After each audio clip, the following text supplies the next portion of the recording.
want to pick up right from there with Pulse Canada. I know that Saskatchewan is a huge producer of agricultural products, including pulse crops, like you mentioned. And Mr. Loessin, you'll be very well aware of a company called Flexicoil. I spent 20 years at that company.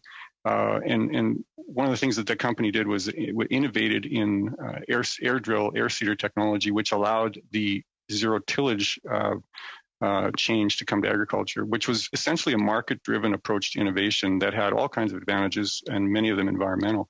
And so I guess I'd like to ask you maybe just to reinforce or explain the importance of market-driven solutions to reducing emissions in the farming sector. Well, that is a great analogy, because the move to zero till through my career, really, over the last 30 years, has just been a tremendous benefit in Western Canada. Soil erosion has gone from catastrophic, I would say, in the early 80s to almost non-existent today. And that's all been market-led, as you mentioned, farmers embracing that change in farming systems, really, as a result of technology being available and the market enabling them to adopt that technology. So in a similar way, I should also add that on our farm, in that same time period, our fuel consumption has dropped by approximately 50%. Just because we are not using tillage to work the land anymore. So many less field passes, if you like. So anytime you can see an example like that, where there has been technology and market pull come together to enable a system to adapt and farmers to embrace that system and employ it, it's just a success story. And the same thing can happen, or it is happening, and can happen further with regard to how emissions and crop rotations can further enhance the drive to get to a net zero position in the future.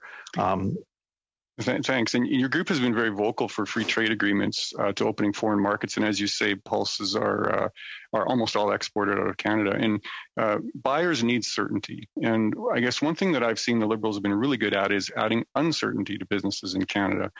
For example, changes to the regulations on the natural resource development programs that we've seen in the country. But recently, the Liberals shifted the environmental goalposts on a few things. Carbon tax, for example, is now 3-4 times what it was originally supposed to be. And then just recently, emissions targets have gone from 30 to 36 to 45. So do these shifting goalposts cause problems for farmers? And does this lack of certainty cause problems for your overseas customers? Two points I could add there. There's certainly shifting goals. Farm businesses is a long-term enterprise, and so you have to plan for the long term. Many of the practices that we employ are put in place for the long-term benefit, and in our case, it's mostly about the soil. Preserving the soil is so important, and so we have long-term strategies and methods to do the best we can over that period of time. So when things change, yes, you have to adapt, but when costs increase suddenly or dramatically, essentially the effect is that it restricts your ability to adapt.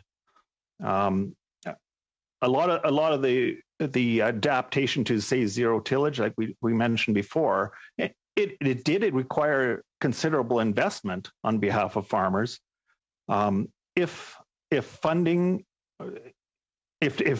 cost increases restrict the ability to adapt as needed, it slows that process down, I would say.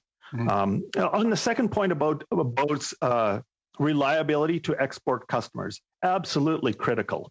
We have a number of pieces of our export chain, if you like, that experience problems from time to time, and that always concerns our export customers.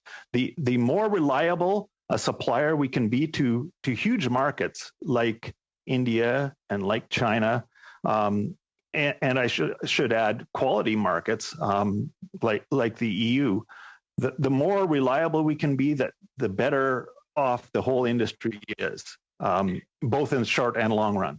I have one last question I want to ask you here. Canada is very diverse in terms of agriculture in different provinces.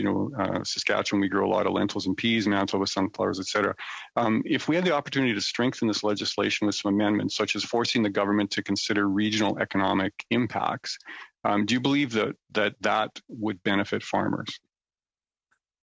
It would. And in fact, it's really necessary, because the regional differences between my farm in Saskatchewan and a farm in Manitoba and a farm in Ontario are quite different. And there needs to be ability to manage that on a regional basis to the best of the farmer's ability and the needs of the environment that you operate in.